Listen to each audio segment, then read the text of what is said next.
Bueno, para ir haciendo un poco de tiempo, para que la gente vaya entrando, vamos a empezar la mesa de patología de la charnela occipitocervical.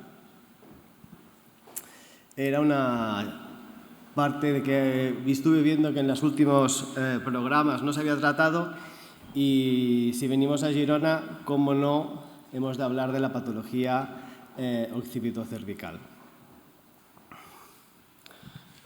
Bueno, buenos días a todos. Vemos que el coffee break es un elemento de atracción máxima, porque todo el mundo se ha atascado allí, pero los buenos estamos aquí dentro.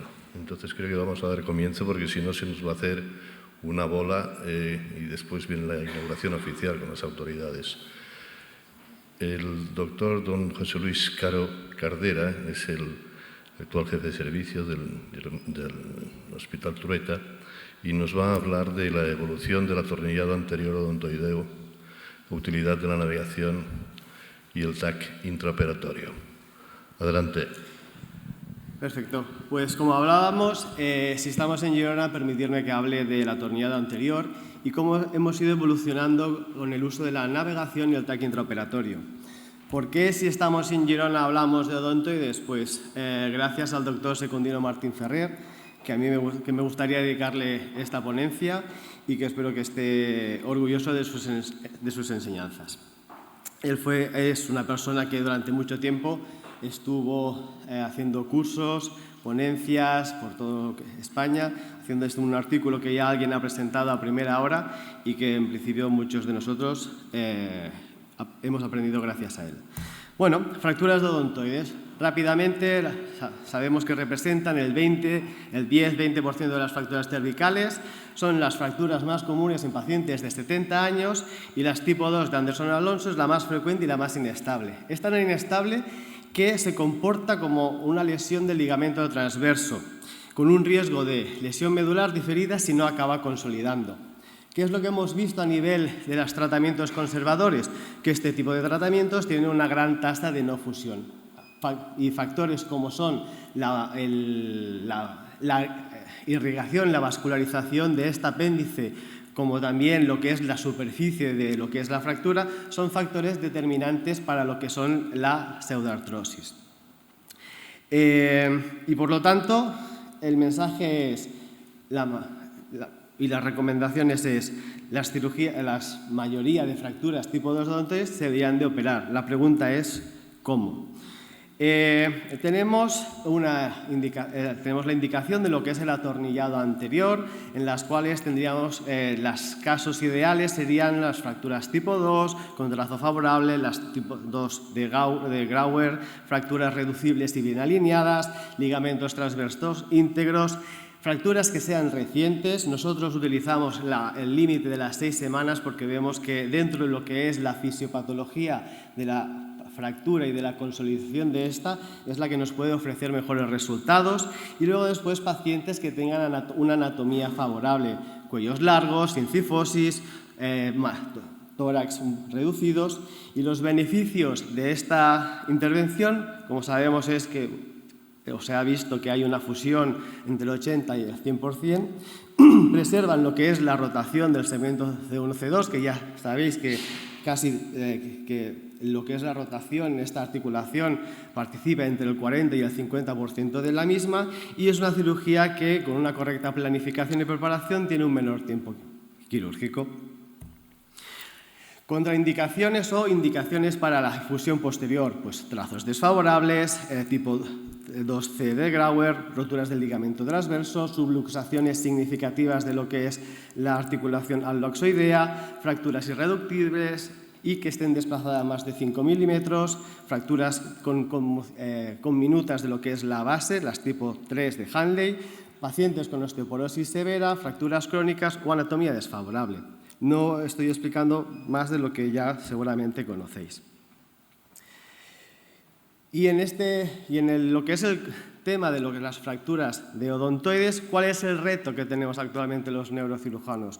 Pues el principal reto es el tratamiento de estas fracturas en pacientes mayores de 70 años.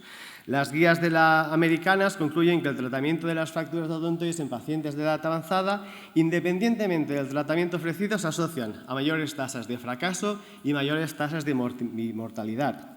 Y en esta encuesta de la EANS, en la cual preguntaron a diferentes especialistas en este tipo de cirugía, o especialistas en columna de diferentes países y diferentes continentes, preguntaron cuáles eran las tendencias, cuál era su forma de manejar este tipo de fracturas. ¿Qué es lo que vieron? ¿Qué tendencias vieron? Pues que un porcentaje elevado de cirujanos, las fracturas no desplazadas, recomendaban tratamiento conservador, que las fracturas en las cuales desplazadas predominaba más la cirugía y que en pacientes mayores de 90 años estas fracturas, la principal indicación o la principal elección era la ortesis. Al final todo esto nos lleva a lo de siempre. ¿Qué hacemos con estos pacientes? Pues la indicación al final es la individualización de cada caso, que en el contexto del dolor, en el contexto de la edad, las comorbilidades, el tipo de fractura, la calidad del hueso o el estado funcional, nos tendremos que plantear los diferentes tratamientos. El tratamiento conservador con collar o el tratamiento quirúrgico. No hay la regla mágica, no hay el artículo que te dirá este lo tienes que operar, este no, este sí, este no, este collar. Lo que sí que es verdad que se ha visto es que pacientes mayores de 80 años serán pacientes que si les ponemos un Aloves, la mortalidad puede aumentar hasta un 42%. Por tanto, como decíamos, ¿qué opciones tenemos en este entorno? En una situación que la mortalidad al año es alta y similar entre el tratamiento quirúrgico y conservador, que la fragilidad y las comorbilidades influyen más que la propia técnica empleada dentro de lo que es la mortalidad. Pues las opciones que tenemos son las que conocemos. Collar rígido 2-3 meses, que en pacientes octogenarios y nonagenarios es una opción viable, y en la cual sabemos y conocemos que la unión fibrosa estable suele tener buenos resultados y suele ser bien tolerada e intenta o evita la lesión medular. Luego, después tenemos la cirugía anterior, que la podemos plantear en pacientes bien seleccionados, pacientes con anatomías favorables, y lo que sobre todo tenemos que tener también en consideración que un porcentaje alto de pacientes nos van a producir una disfagia severa. Y por lo tanto hemos de estar preparados para tratar las complicaciones asociadas, como pueden ser las broncoaspiraciones. Y ya sabemos que un paciente con 85 años con una broncoaspiración, la evolución sabemos cuál puede ser. A nivel de lo que es la cirugía posterior, evidentemente no depende de anatomía, no depende del trazo de fractura, y sí que es verdad que tiene una alta tasa de fusión, pero como podéis ver aquí, la mortalidad perioperatoria puede llegar hasta el 22%. Nosotros durante mucho tiempo hemos usado la técnica de Boller para lo que es el tratamiento de las fracturas tipo 2 y hemos usado este setup. Hemos estado utilizando los arcos en C de forma cruzada, que siempre era una situación de estrés en el quirófano, una situación compleja, tenías que tener celadores que conociesen cuáles son los arcos necesarios, en los cuales lo más importante, y a mí es lo que me enseñaron, que era muy importante una correcta visualización de la odontoides, con una correcta alineación, intentar ya preparar la cirugía desde este momento, alineando, buscando que el tornillo sea, facilitarnos que luego ya el acto quirúrgico de pie sea mucho más sencillo. Recientemente hemos tenido la suerte de poder adquirir un TAC intraoperatorio y a partir de aquí con esta tecnología nos planteamos si era posible la realización de esta técnica con esta tecnología. En base a la literatura, en artículos de hasta hace 10 años esto ya estaba descrito, es decir, no estamos inventando nada, pero sí que es verdad que al disponer la tecnología queríamos ver cómo funcionaba. Al final, esta tecnología que nos ofrece una mayor calidad de imagen, un mayor campo visual, nos ayuda, nos memoriza las posiciones y permite adquirir copias en API lateral sin tener que estar moviendo el sistema. Al final, no necesitamos hacer una radioscopia continua, por lo tanto, reduce la radiación a lo que es el equipo quirúrgico. Y al final, técnicamente, no hay una gran variación de la técnica clásica, sino lo que añade visualización y seguridad. La forma de usar... Existen dos formas de usar el OAR y la neuronavegación para este tipo de cirugías. Podemos usarla como radioscopia y usar al final o adquirir un TAC en la fase final de forma de comprobación, o podemos usarlo con una navegación completa, es decir, adquirimos el TAC preoperatorio y hacemos la navegación de lo que es toda la trayectoria del Kirchner y del tornillo. ¿Cómo lo hacemos o cuáles son los detalles que hemos ido intentando perfeccionar? Pues, por ejemplo, usamos el cabezal de carbono, por ejemplo, cogemos, y es importante poner la estrella, el marco de referencia lo más próximo a lo que es el paciente, y luego después una cosa muy importante, conocer las limitaciones. La limitación de la técnica es que las vértebras se mueven. La navegación a veces, depende de qué situaciones, no es estrictamente totalmente precisa. Puede haber movilizaciones, por lo tanto hemos de intentar evitar esos micromovimientos para seguir garantizando que la navegación y las trayectorias sean las que hemos planteado. Una vez que tenemos una correcta colocación y posicionación del paciente, lo podemos ir comprobando con el sistema de escopia, y una vez que la trayectoria será la idónea y una vez que hemos constatado que la fractura ha sido reducida, iniciamos lo que es el acto quirúrgico a nivel de piel. No acabaría la técnica, disección, llegamos a la base de la odontoides, rascamos un poquito el disco C2-C3 y con lo que es la propia navegación introducimos el Kirchner. Hemos de calcular la trayectoria y lo que estamos introduciendo, hemos de ser cuidadosos en ello, y yo, por ejemplo, sigo haciendo alguna radioscopia de control. Es decir, al final sigue siendo el riesgo de que se pueda escapar el Kirchner fuera de lo que es la zona, las complicaciones pueden ser importantes. Una vez ya colocado el Kirchner, preparamos la entrada y colocamos el tornillo. Colocamos el tornillo y además lo podemos comprobar fácilmente. Esta técnica, y no lo he comentado antes, pero remarcarlo aunque estaba escrito, es que sí que es verdad que también te permite planificar 2 tornillos, ¿vale? Es decir, te favorece o te ayuda a que puedas planificar 2 tornillos, algo que ha demostrado que en pacientes mayores aumenta la tasa de fusión. Por tanto, en principio, lo que la neuronavegación y el TAC intraoperatorio en esta técnica que nos ofrece, pues nos permite hacer una mejor planificación más precisa de la trayectoria, de esto lo que hemos estado comentando y que cada vez nosotros sabemos hacer mejor, planificar. La cirugía ya empieza en el despacho, no es en la sala quirúrgica. Nos permite comprobar la reducción de la fractura. Nos da la posibilidad de planificar 2 tornillos de forma segura, reduce el tiempo de radioscopia continua y nos permite confirmar a nivel intraoperatorio. Lo que hablábamos, la navegación no es a tiempo real, hay esos micromovimientos que hemos de ser conscientes de ellos. No quiere decir que limite la técnica, pero a veces hemos de ser conscientes de esas limitaciones para tenerlas en consideración. La curva de aprendizaje, al final es una de las cosas que se dice, el coste infraestructura, pero si ya lo dispones, ya está. Y, en principio, evidentemente, al final no reduce a 0 la tasa de malposición ni la pseudoartrosis. Al final, lo que nos ofrece es una capa de seguridad adicional. Y como conclusiones, decir que la técnica de Bohrer sigue siendo un estándar para el tratamiento de las fracturas de odontoides recientes y de trazo favorable. En pacientes mayores de 70 años, la elección debe de individualizarse y saber que el riesgo de disfagia severa y neumonía aspirativa es elevado. En octogenarios y nonagenarios, la no cirugía es una opción plenamente viable, que la neuronavegación con OAR añade seguridad y precisión, especialmente en anatomías difíciles para poner dobles tornillos y en el contexto de la curva de aprendizaje, Permite eliminar la fluoroscopia biplanar y las complejidades de lo que es la colocación de la misma y, evidentemente, al final nunca no sustituye el conocimiento anatómico. Y con esto también agradecer al equipo de neurocirugía, al doctor Rimbau, su trabajo, su magnífico trabajo.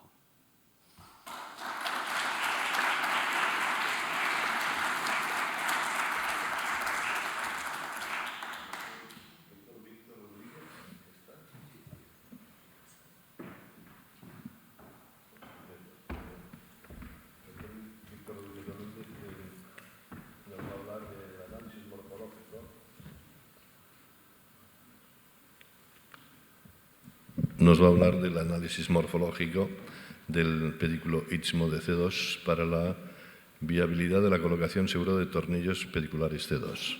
Entonces, al final de su charla abriremos la discusión.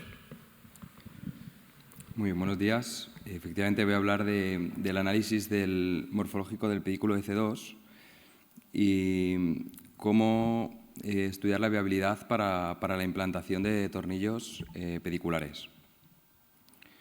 Es un tema muy teórico, con muchos parámetros y con mucha disparidad en la literatura. Por lo tanto, he intentado sintetizar, yo creo que los conceptos prácticos más importantes de la literatura para que nos podamos llevar un concepto útil y práctico para nuestra práctica habitual. Un repaso anatómico de la vértebra C2. La vértebra C2, pues como su propio nombre indica, es el eje anatómico y biomecánico que orquesta la movilidad craneocervical. Es único desde un punto de vista anatómico y funcional. Es muy diferente al resto de vértebras cervicales, así como también es muy diferente a la vértebra C1. De hecho, es considerada por su biomecánica como una vértebra transicional. Además, tiene una arquitectura tridimensional altamente compleja, que ahora desarrollaré, y este punto de vista tan complejo condiciona directamente la seguridad y la viabilidad de la instrumentación en los casos que esté indicado de inestabilidad, pues T1, C2. Aquí he puesto una imagen anterior y posterior para que identifiquemos sobre todo pues las estructuras más relevantes que tenemos que tener en mente de cara a la instrumentación de la vértebra. En la cara anterior vemos el cuerpo y el diente, así como la carilla articular inferior, que tiene una disposición más anterior. En la parte de la derecha, en la visión posterior, vemos con una inclinación más posterior la faceta articular superior. Además, la apófisis transversa con el foramen transverso contenido por donde pasa la arteria vertebral, como todos sabéis. Y además, a nivel posterior, encontramos la espinosa, la lámina, y esta zona compleja que es la pars interarticularis, que ahora profundizaré en cómo se relaciona con el pedículo, porque al final es un poco el punto clave de la charla, es si podremos implantar el tornillo directamente en el pedículo o, en cambio, tendremos que ir a la pars. He generado este modelo 3D para ver las mismas estructuras de una manera tridimensional. Aquí tenemos la cara anterior con el cuerpo, el diente y la carilla articular superior. La cara lateral con la apófisis transversa y el foramen transverso. Aquí ya empezamos a encontrar la carilla articular inferior con esa proyección anterior y entre medias tenemos la pars, que será nuestro punto de entrada para la instrumentación. Lo que nos modificará será el final del tornillo mediante la angulación. Si queremos buscar el pedículo, buscaremos una angulación medial. Si en cambio nos queremos quedar en la pars, intentaremos una trayectoria bastante más recta. Por último, se completa con la lámina y con la apófisis espinosa, dejando en su interior el canal medular. Hay mucha disparidad respecto a cómo definir en la literatura qué es la pars, qué es el pedículo y qué es el istmo. Este concepto tan variado en la literatura que cada autor ha decidido denominarlo de una manera. De hecho, hay artículos que aclaran este concepto. Fijaros, este artículo publicado en 2023 intenta recoger todas las definiciones que hay en la literatura y dar una definición firme. Lo que sí que se ha demostrado es que no es lo mismo, ¿vale? No es lo mismo un pedículo que el istmo. Vemos que el pedículo, pues por definición en cualquier vértebra, es el segmento óseo que conecta al cuerpo con los elementos posteriores. De manera que en la vértebra C2 tendría en la imagen de arriba lo veis, esta proyección más bien horizontal, ¿no? Más bien transversal. En cambio, cuando hablamos de la pars interarticularis, es el segmento óseo entre la faceta superior e inferior, tiene más bien una proyección supero-inferior y antero-posterior, pero más bien supero-inferior, cráneo-caudal. De manera que el concepto del istmo es la porción más estrecha de esta pars interarticularis. Claro, el error pues, se basa en que muchas veces el tornillo, pues hay técnicas que lo ponen donde ven que hay más hueso y ese tornillo entra por la pars, atraviesa el istmo y alcanza pedículo. Por lo tanto, muchos autores hablan del complejo pedículo ístmico, porque al final son todas las estructuras que vamos a atravesar para la instrumentación de la vértebra. Fijaros, pero el cambio de paradigma de esto, de este considerarlo estructuras independientes y claramente diferenciadas que pueden ser atravesadas en la misma instrumentación, lo estableció Naderi en 2004, en este artículo del Journal of Neurosurgery Spine, en el cual estableció claramente la diferenciación de las dos zonas. Como comentaba previamente, se observa en azul lo que es la pars con el istmo, que tiene una proyección, como vemos en la figura C, más bien craneocaudal y con una inclinación un poquito oblicua.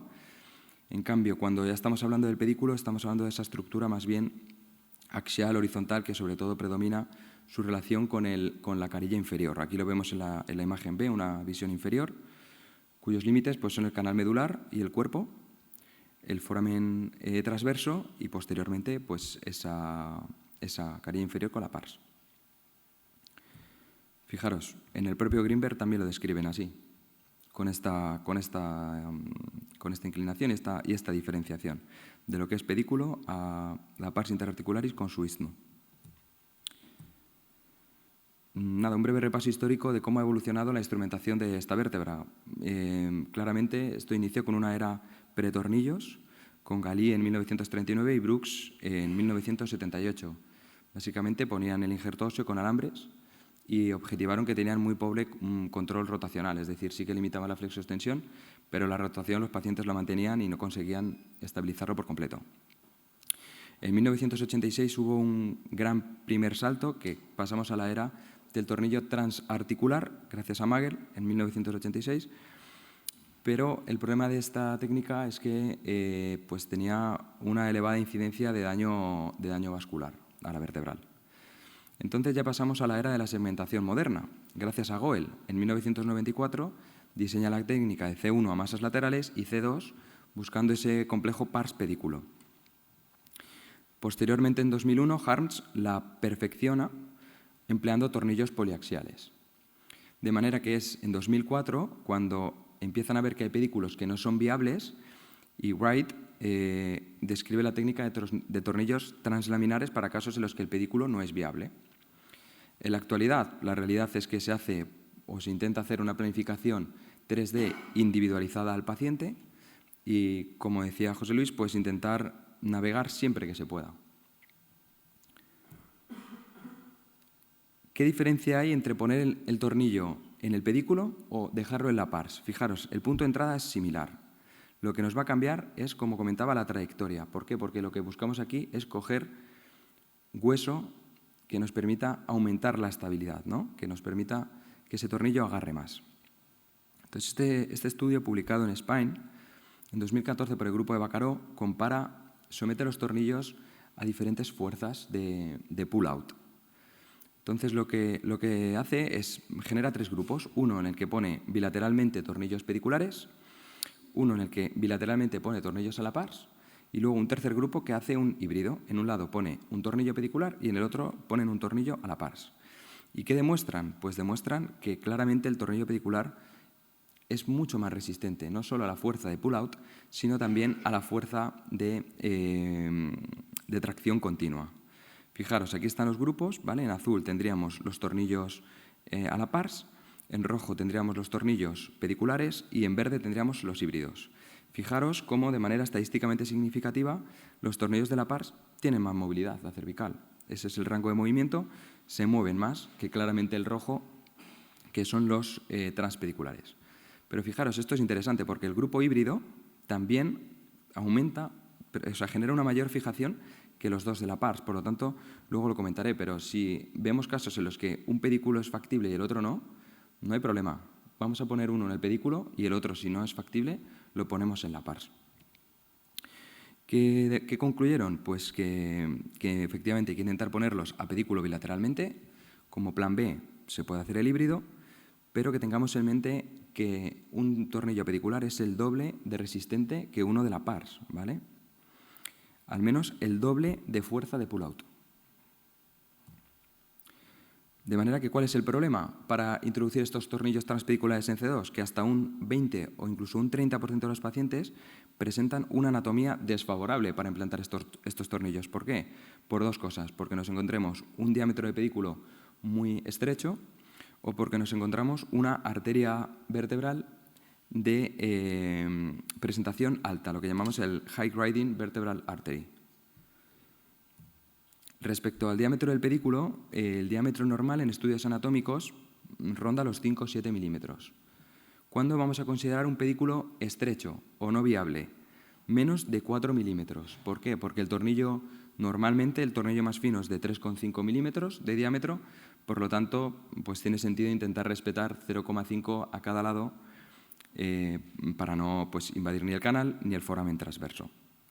Por lo tanto, la mayoría de autores afirman que menor o igual a 4 milímetros estamos hablando de un pedículo estrecho. ¿Cómo deberíamos medirlo? Deberíamos medirlo en el punto, obviamente en el punto más estrecho, pero además el punto en el que veamos el foramen transverso con un diámetro mayor, es decir, el punto crítico, ¿vale? Respecto a la High Grading Vertebral Artery, está definida como concepto con dos mediciones. Uno es la altura del istmo y otro es la altura interna, que le llaman.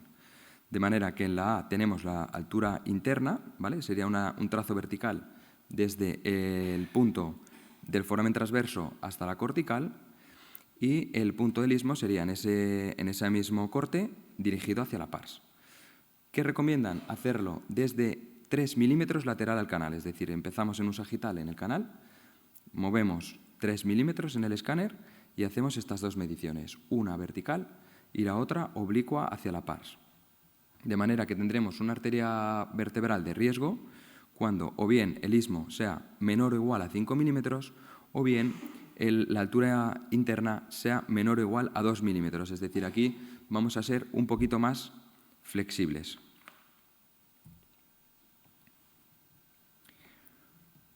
Fijaros, aquí tenemos un claro ejemplo donde objetivamos una simetría de pedículos, ¿no? Normalmente no hay en la literatura una predominancia de uno sobre otro, es decir, es muy variable, es muy interpersonal. Lo que sí que afortunadamente es el doble de frecuente unilateral que bilateral. Por lo tanto, sí que se puede hacer o intentar ese híbrido entre un pedículo en un lado y otro a pars. He intentado hacer un algoritmo de manejo resumido para ver qué posibles contextos nos podemos encontrar en nuestra práctica habitual en función de ese diámetro del pedículo y del comportamiento de la arteria vertebral. En el plano de arriba, el plano más favorable, tenemos una arteria vertebral normal, ¿vale? No está ausente la arteria alta. En este caso, si el pedículo es ancho, pues vamos a tornillo pedicular. Si el pedículo es estrecho, como el riesgo vascular no es más bajo, por lo tanto, vamos a la pars. En cambio, abajo tenemos el contexto contrario. Tenemos una High Grading Vertebral Artery, tenemos más riesgo vascular, por lo tanto, ya vamos con precavidos y aunque el pedículo sea ancho, no es recomendable ir a pedículo, sino que directamente iríamos a pars. Y además, si este pedículo es estrecho, es decir, se juntan los dos factores negativos, directamente ya plantear una translaminar que afortunadamente sí suelen tener un diámetro, las láminas, mayor o igual a 4 milímetros, por lo tanto ese mismo tornillo se puede implantar de una longitud mayor. Pruebas complementarias recomendables. 3. Un TAC de columna cervical con cortes finos para poder realizar estas mediciones de una manera precisa. Si se puede establecer en una base de navegación, perfecto. Y si no, pues en el programa que hay en el hospital, si es un corte fino, se puede hacer la reconstrucción e intentar hacer estas mediciones lo más fino posible. ¿Qué tenemos que ver? La morfología del pedículo y la viabilidad de ese tornillo. Siempre que sea posible, en una plataforma de navegación, pues tenemos que intentar hacer una planificación preoperatoria tanto del trayecto que buscamos como del posible diámetro del tornillo para ver posibles incidencias que puedan ocurrir. También, como decía José Luis, intentar poner el tornillo ya en el despacho, ¿no? Para reducir los riesgos dentro de la cirugía. Después, también la mayoría de autores recomiendan hacer un angiotac de arterias cerebrales para descartar una arteria vertebral alta, ver qué dominancia tiene en caso de que haya una lesión vascular y ver posibles anomalías del trayecto o hipoplasia. Y también es recomendable una resonancia cervical, aunque esto yo creo que es un poquito más para la indicación, pero bueno, pues para descartar que haya una compresión medular o una patología discalo-ligamentosa que nos pueda cambiar la indicación. Sí. Vale. Rápidamente, sobre la técnica quirúrgica, se ha comparado en este estudio publicado en 2025 si es mejor la navegación mejora la mano alzada. La verdad que es un estudio retrospectivo, no tiene muchos casos, sí que demuestra que mejora los resultados, pero no obtiene la relevancia clínica. Por lo tanto, dicen que en manos expertas pueden tener resultados similares, aunque sí que aconsejan la navegación siempre que sea posible.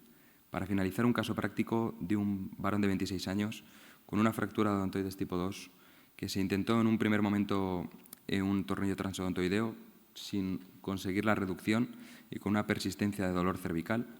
Por lo tanto, nos planteamos la artrodesis posterior, realizamos las mediciones y vemos que tiene un diámetro de pedículo y una arteria vertebral favorables. Por lo tanto, aplicamos la técnica de Harms y Goel para hacer una fijación de C1 a masas laterales y C2 con tornillos poliaxiales, utilizando asistencia de navegación, en este caso robótica, pero bueno, no es el tema de la charla.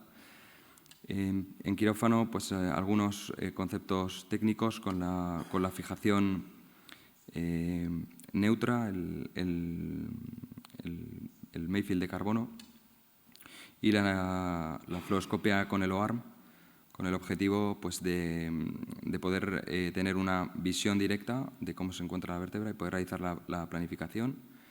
Ahí estamos alcanzando la trayectoria del tornillo previamente planificado, la implantación del drill y de los tornillos. Aquí tenemos el resultado, tanto intraoperatoriamente como en el postoperatorio. A modo de conclusión, 5 mensajes claros que me gustaría que os llevarais de esta charla. La complejidad de la anatomía de C2. Anatomía única, compleja, precisa de un amplio conocimiento anatómico y tener en mente el concepto de este complejo pedículo-istmo que puede resultar muy convulso. Muy importante la planificación y la evaluación preoperatoria para determinar la viabilidad y la seguridad. Recordad todos los parámetros de los que he hablado. Y la individualización de la técnica. Ver si el pedículo es adecuado, si es estrecho, ir a la pars y si hay mucho riesgo vascular, ir a láminas. Recordad que un 20 o 30% de los pacientes presentan una anatomía desfavorable y que es mejor poner un tornillo y hacer un híbrido que no poner ninguno, porque ha demostrado que tiene el doble de fuerza de agarre que uno de la pars.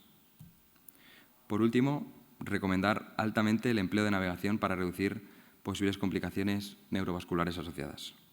Muchas gracias.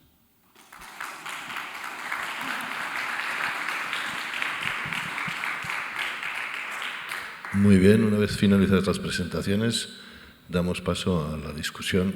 ¿Hay alguna pregunta del público? Allá, ¿alguien un micro, por favor? Es un poco difícil ver las manos alzadas porque el foco te está dando en toda la cara y no se ve bien. Buenos días, soy Ramón Jové de Lleida. Quería preguntarte, doctor Caro, ¿usáis vosotros el Halo Jacket? ¿El? El Halo. No. ¿Por algún motivo especial?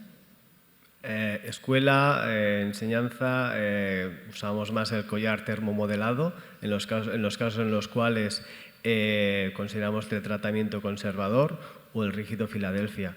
El Aloe Jacket, como también se ha visto en pacientes añosos, la mortalidad es relevante. Lo hemos puesto un par de veces en casos complejos, obesos, de una gran inestabilidad del complejo C0-C1. Por odontoides, no.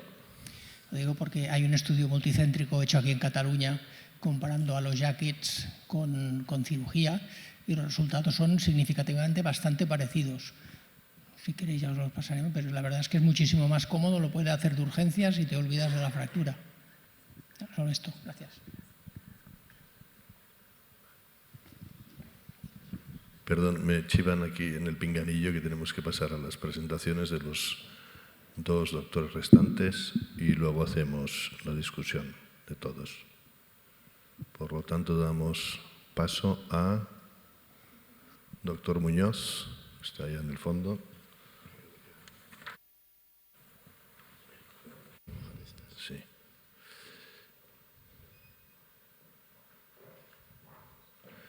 Guillermo Muñoz Martí es residente del hospital de Girona. Josep Trueta nos va a hablar del manejo de la fractura de C2 tipo 2 en la población geriátrica. Análisis retrospectivo de una década. Adelante. Bueno, buenos días. Gracias, doctor Domínguez, por la presentación.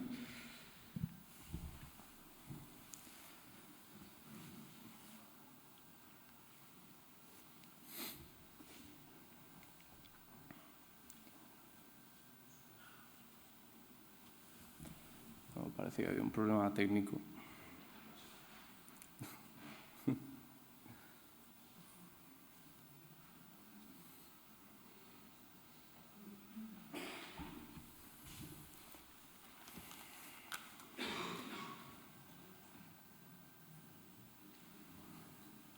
Bueno, es el momento del chiste, ya que no funciona la tecnología.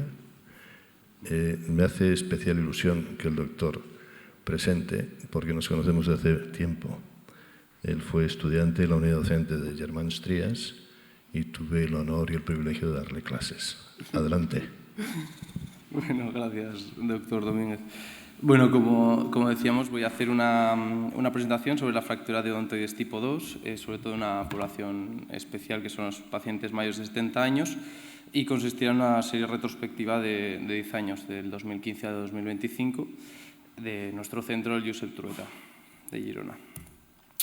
Bueno, como se ha ido explicando a lo largo de las diferentes ponencias, la fractura de odontoides, sobre todo la tipo 2, lo que consiste en la base, supone una fractura especial que supone hasta el 60% del total de las fracturas y que tiene dos picos de incidencia, donde una muy importante va a ser en pacientes añosos de más de 70 años, donde tenemos unas particularidades como un hueso osteoporótico, donde la fractura va a ser con una biomecánica de impactos de baja energía y donde el tratamiento va a ser especialmente peculiar en este sentido o específico. A pesar de ser impactos de baja energía y la estabilidad en la que haya una integridad de los ligamentos, podrían ser fracturas inestables. Por lo tanto, no hay que menospreciar el diagnóstico. Respecto al tratamiento, tenemos en un lado el tratamiento conservador, que de entrada tiene la ventaja de ahorrar un tratamiento invasivo como la cirugía, y donde se manejan unas tasas de pseudoartrosis del 40% y no está exenta de complicaciones, algunas más leves como las úlceras por presión y otras potencialmente más graves, derivadas de la inmovilización que supone la órtesis, como la neumonía o el deterioro funcional acumulado en una población ya de por sí frágil. Por otro lado, el tratamiento quirúrgico, demostrado científicamente en estudios que ahora comentaremos, tiene ventajas de supervivencia, de disminución de la mortalidad en un 36%, altas tasas de fusión respecto al tratamiento conservador y permite también una movilización precoz de estos pacientes, que ya decimos que el encamamiento suele ser bastante deleterio. Por un lado, tenemos a nivel de evidencia el estudio de Robinson de 2014, un metaanálisis de más de 1000 casos que mostró que la supervivencia, sobre todo en la edad etaria, en el rango etario de 65 a 85 años, mejoraba claramente la supervivencia, de donde sale el riesgo relativo que hemos nombrado antes. Después, el equipo de Chicago, en 2023, con un metaanálisis también de más de 900 pacientes, demostró que la fusión posterior era superior a la anterior en tasas de fusión, en 20 puntos porcentuales en mayores de 60 años, siendo menos significativa en menores de esta edad, pero para lo que a nosotros nos interesa es un dato relevante. Y el equipo alemán en 2023 también sistematizó un poco las líneas de tratamiento basadas en evidencia y en decisiones de expertos respecto al manejo de estos pacientes. Entonces, de aquí es importante señalar que en pacientes muy ancianos, que a veces también pues, bueno, es significativo la incidencia en esta población, queda fuera de la evidencia que tenemos actualmente más robusta.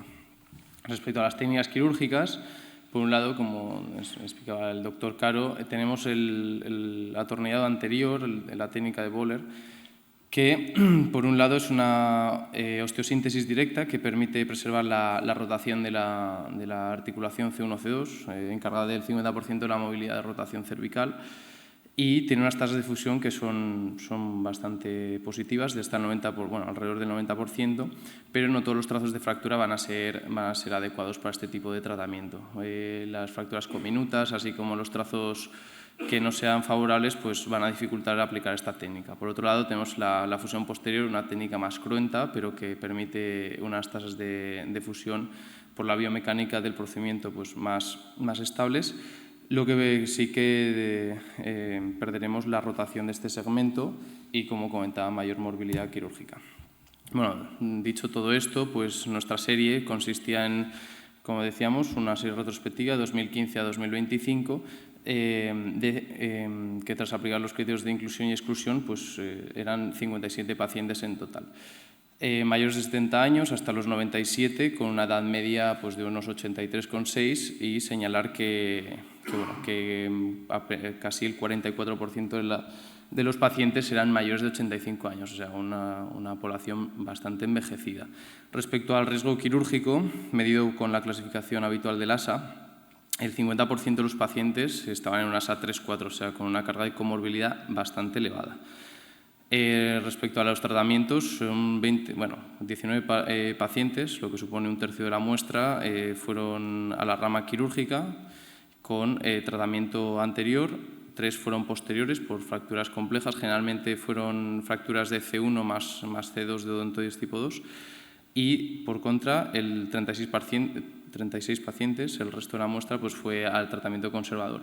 4 de pacientes tuvieron que ser rescatados quirúrgicamente por ser artrosistas el tratamiento conservador. Aquí hay que señalar que ambos grupos de entrada no eran comparables porque hay un sesgo de selección claro. Hay una edad media de diferencia, hay una diferencia en la edad media de 5 años entre ambos grupos, y también el riesgo quirúrgico era muy diferente. Unas comorbilidades que suponían un ASA 3-4 para el 90% del tratamiento conservador, mientras que el 60% de la rama quirúrgica se movía en ASAs de 1 y 2, o sea, bastante más libres de enfermedad. Los resultados fueron claros y las diferencias, a pesar de este sesgo de selección, hacen suponer que no eran solamente las enfermedades y la edad la causa de estas diferencias. Una consolidación del 76,5% en la rama quirúrgica, con una diferencia de 36,5 puntos respecto al tratamiento conservador, y un claro descenso de la mortalidad a los 30-90 días de la cirugía, un 11,8 contra un 30,8% en la rama conservadora. Es interesante ver que esta diferencia, aunque con un rango diverso, se mantiene en todos los grupos etarios del estudio. Señalar que entre los 81 y 85 años realmente la N era muy baja y las diferencias pues, son más significativas, pero menos significantes. Entonces, las complicaciones sí que fueron mayores en el grupo quirúrgico, 42,1, pero señalar que fueron sobre todo complicaciones leves y transitorias. Por contra, el 8,3 de los conservadores pues, tuvieron mayor trascendencia al ser causa de exitus en alguno de los casos. Y bueno, para finalizar, también decir que la estancia hospitalaria fue mayor en los pacientes quirúrgicos, como era de esperar, por la movilización progresiva que suponía la cirugía, posteriormente la rehabilitación, y esto no impidió que la diferencia de altas domiciliares fuera beneficiosa para el grupo quirúrgico, mientras que gran parte del total fueron a centros de sociosanitarios para completar la rehabilitación. Y bueno, para concluir, pues decir que las fracturas de odontoides tipo 2 en ancianos requieren un manejo específico que supone hasta el 20% de las fracturas cervicales en este grupo de edad. Hay una mejoría de supervivencia entre los 65 y 85 años, demostrado con una evidencia moderada en la literatura.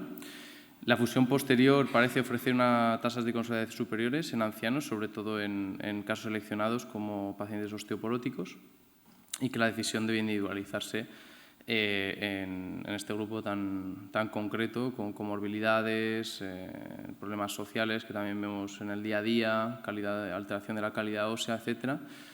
Y que nuestra serie, en línea con algunas de las publicaciones más importantes, se ve que la primera elección va a ser el tratamiento quirúrgico, que sobre todo en pacientes mayores de 85 años que han quedado fuera de muchos estudios que se han hecho, pues también parece que se mantiene esta tendencia a la disminución de la mortalidad y mejoría de la consolidación, y que esto no excluye que haya que valorar bien qué pacientes son tributarios al tratamiento quirúrgico versus conservador, porque también la comorbilidad es algo a tener muy en cuenta. Muchas gracias. Muy bien, doctor Muñoz, muchas gracias por ceñirse al tiempo. Doctor Evia. Volviendo al tema del halo, que me parece muy interesante, en cuanto al tratamiento conservador, ¿valoráis el halo también o son todo collarines? No, como ha explicado el doctor Caro, en nuestro centro la verdad que el halo, ya que no es un tratamiento que tengamos muy en cuenta, sino es el termomodelado en fracturas que consideramos más complejas, y más habitualmente es el collarín rígido estilo Filadelfia, lo que aplicamos como tratamiento conservador. Muy bien, siéntese por favor, y damos paso a la siguiente y última comunicación antes de la inauguración oficial, que es por parte del doctor Leandro Tosi Ugarte del Hospital Universitario 12 de Octubre, y nos va a hablar de los resultados clínicos y radiológicos del manejo conservador versus quirúrgico en fracturas odontoides tipo 2 y 3 mayores de 55 años.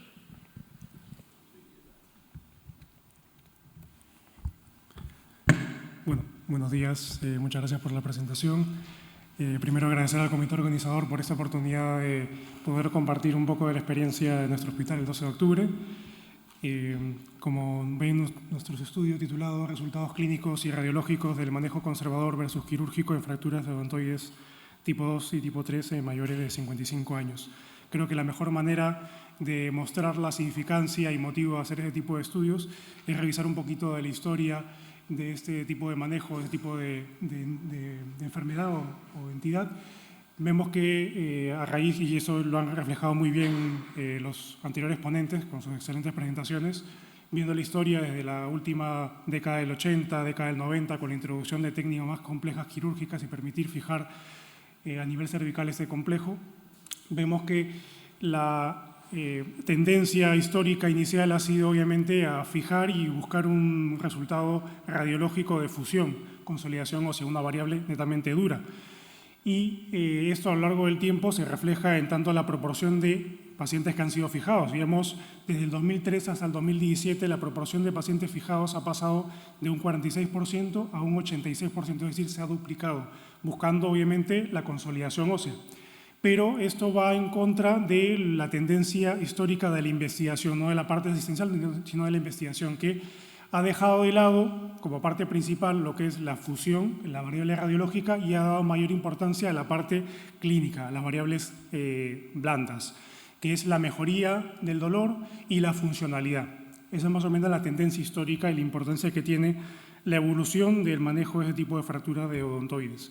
De esta manera, nuestro estudio es un estudio observacional retrospectivo que ha valorado variables clínicas como la edad, el sexo, variables radiológicas como lo que es la separación del fragmento, el desplazamiento anterior o posterior, la angulación, comorbilidad medido mediante el índice de Charson, la fragilidad medido mediante el Modified Frailty Index 11, outcome principal de nuestro estudio, la fusión ósea medida mediante TAC cervical, buscando lo que es trabeculación o puentes óseos, y luego también, en el caso de que no haya unión o pseudoartrosis, también la estabilidad cervical mediante radiografías en flexo-extensión, y la mejoría del dolor medida mediante la presencia, de forma cualitativa, mediante la presencia o ausencia de dolor, y también lo que es el EVA pre y post tratamiento. Todas estas variables medidas tanto al inicio del tratamiento o diagnóstico como a lo largo del año de seguimiento, las 52 semanas o el año de seguimiento que se utilizó. Todo esto en un periodo del 2015 al 2024, es decir, una década.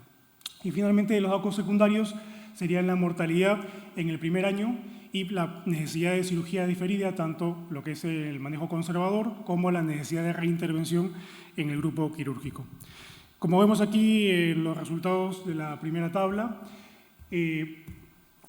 los grupos eran comparables, no había diferencias significativas en tanto a la edad y el sexo. La mediana de todo el conjunto de pacientes, que fueron 43 pacientes, 32 para el grupo conservador y 11 para el grupo quirúrgico, fue en total de 76, la edad mediana, con un 51% de hombres, un ligero predominio de hombres, pero similar, y dividiendo la edad, 77 la mediana para el grupo conservador, 73 para el grupo quirúrgico, y similares los porcentajes en tanto a hombres y mujeres, en torno al 50%.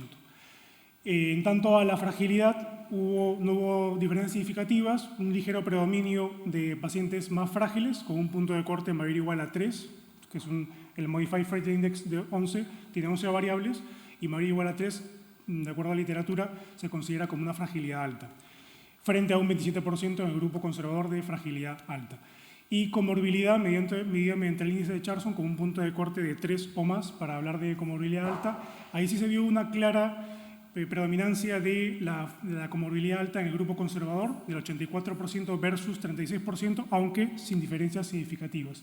Y lo cual también se replica en otros estudios, es que claramente las fracturas tipo 2 predominan en el grupo quirúrgico, con un 72% versus un 37% en el grupo conservador. Respecto al mecanismo lesional, lo que predominaba en ambos grupos sería la caída desde la propia altura, 81% en el grupo quirúrgico y 50% en el grupo conservador.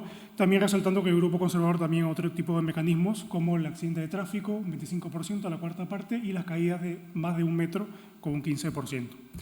Respecto a las variables radiológicas, no se encontró ninguna diferencia significativa en ninguna de ellas. Se vio prudente, de acuerdo a la literatura, fijar estas variables como cualitativas con puntos de corte con separación de más de 5 milímetros, desplazamiento anterior o posterior de 2 milímetros y angulación mayor a 10 grados, pero lo que sí resalta es que en el grupo quirúrgico se vio que claramente había mayor proporción de pacientes con angulación mayor a 10 grados, 45%, versus un 21% en el grupo conservador. Respecto al outcome principal, vemos primero lo que es la fusión. Se encontró que en el grupo quirúrgico la fusión, la proporción fue de 72% versus un 56% en el grupo conservador. Si desglosamos esto según el tipo de fractura, en el tipo 2 se encontró un 41% de fusión en el grupo conservador respecto a un 62% en el grupo quirúrgico. Cabe resaltar, aquí he puesto el número, que son 5 de 12 pacientes en el grupo conservador. De estos 5, globalmente fue un 41% del grupo conservador, pero de estos 5, 3 finalmente lograron la fusión ósea mediante cirugía diferida. Es decir, que solamente 2 pacientes, es decir, el 16% del grupo conservador, logró el resultado de fusión ósea solamente y netamente con el manejo conservador. En el grupo de fracturas tipo 3 se vio que en el grupo conservador la proporción de fusión fue del 65% versus un 100% en el grupo conservador, en el grupo quirúrgico. Y también haciendo la cápite de que de los 13 pacientes, de los 20 pacientes, que 13 pacientes lograron la fusión ósea del grupo conservador, 8 pacientes lo lograron solamente con manejo conservador puro y 4 pacientes requirieron cirugía diferida para lograr la fusión ósea. Es decir, un 40% realmente de los pacientes con fracturas tipo 3 lograron la fusión ósea puramente con manejo conservador. En tanto a la variable mejoría del dolor, que lo hicimos mediante la mejoría cualitativa, presencia o ausencia de dolor pre y post tratamiento, y también con el EVA. Cabe resaltar que con el EVA tuvimos algunos inconvenientes porque no se constataron en gran parte de los pacientes los datos del EVA, pero sí pasó lo contrario en lo que es la mejoría clínica subjetiva ausencia-presencia. Vemos que hubo una mejoría en el grupo conservador pasando de un 87% pre-tratamiento presencia de dolor a un 28%, es decir, una reducción del 67% de pacientes, mejoría del dolor en pacientes con grupo conservador, y el grupo quirúrgico pasó de un 100% de presencia de dolor en todos los pacientes a un 9%, con una reducción del 90%. Aquí, sí es cierto, no hay diferencias significativas, lo cual es bueno, son equivalentes los manejos en tanto al manejo a la mejoría del dolor, pero sí haciendo el análisis con la prueba de McNemar, el caso de mejoría del dolor subjetivo, cualitativo con ausencia-presencia del dolor, en muestras pareadas, se vio que esta mejoría del dolor era significativa independientemente del tipo de tratamiento y asimismo independientemente de la presencia o ausencia de fusión ósea. Aquí vemos ya para finalizar, antes de las conclusiones, una visión global de los resultados para que sea algo más gráfico. Las proporciones de fusión, como mencioné, globalmente 72% del grupo quirúrgico, 56% del grupo conservador, mejoría del dolor, 67% de pacientes en el grupo conservador versus 90%, sin diferencias significativas. Y aquí ya la parte de las complicaciones o outcomes secundarios. La mortalidad en el grupo conservador fue de la cuarta parte, el 25% de los pacientes dentro del primer año, frente a ausencia de mortalidad en el grupo quirúrgico dentro del primer año. Y la necesidad de cirugía diferida fue poco más de la cuarta parte, el 28% en el grupo conservador, especificando que 8 de ellos fueron operados por pseudoartrosis con presencia de dolor e inestabilidad en la radiografía cervical, y un paciente fue operado por una consolidación viciosa, mala consolidación y con una consecuente estenosis del canal cervical, frente solamente a un paciente que requirió cirugía diferida, que fue, y eso también va en consonancia de la literatura previa, un paciente con fijación anterior con tornido odontoideo que presentó disfagia y requirió una retirada de material y conversión a una fijación posterior. Como conclusión, el tratamiento quirúrgico muestra mayores tasas, mayores proporciones de fusión ósea sin diferencias significativas, si bien la mejoría del dolor fue significativa independientemente del tipo de tratamiento y del tipo o presencia o ausencia de fusión, es lo que sugiere que la mejoría clínica no depende exclusivamente del resultado radiológico. Hay que dar importancia también a los datos secundarios, que es que hay mayor mortalidad en el grupo conservador y mayor necesidad de cirugía diferida. Y finalmente, que estos hallazgos lo que apoyan es un enfoque terapéutico no centrado en la fusión ósea, sino en la mejoría clínica del paciente. Muchas gracias. Muy bien, muchas gracias, doctor. ¿Alguna pregunta para los presentes, incluido el doctor Muñoz, que se nos ha ido a sentar al fondo? Allí. Doctor Vázquez. Buenos días.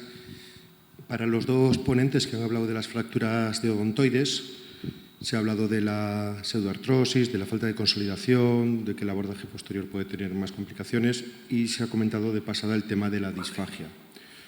Desde mi experiencia y lo que dice la literatura, en pacientes de cierta edad y con sarcopenia y otras condiciones, la disfagia puede llegar a ser una complicación tremenda e incluso muy grave en pacientes que son intervenidos por vía anterior, en pacientes mayores, pacientes de edad.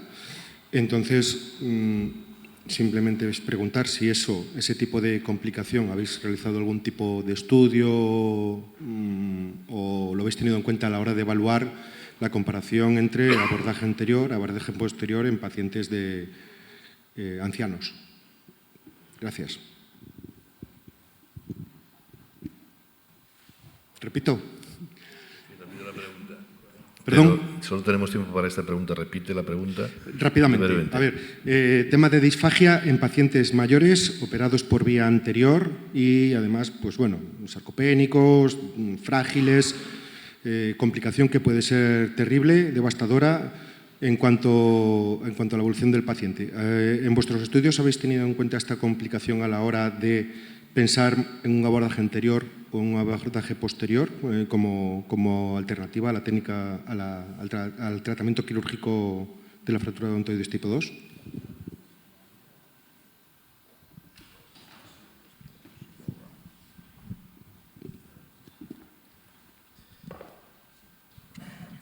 Bueno, en mi caso era una serie retrospectiva, entonces la selección de pacientes no se pudo llevar a cabo, sino que era más bien análisis de lo que se había hecho en los últimos 10 años. Comentar que en toda la serie quirúrgica que se hizo y en todos los pacientes que se operaron de forma anterior, había casos de disfagia, pero en todos los casos fue transitoria y autolimitada. En algún caso sí que requirió de sonda nasogástrica, pero ya digo, a los 6 meses no supuso ninguna secuela crónica. Y bueno, que también los pacientes que se seleccionaron para la vía posterior también tuvieron complicaciones significativas, más allá del tema de la disfagia.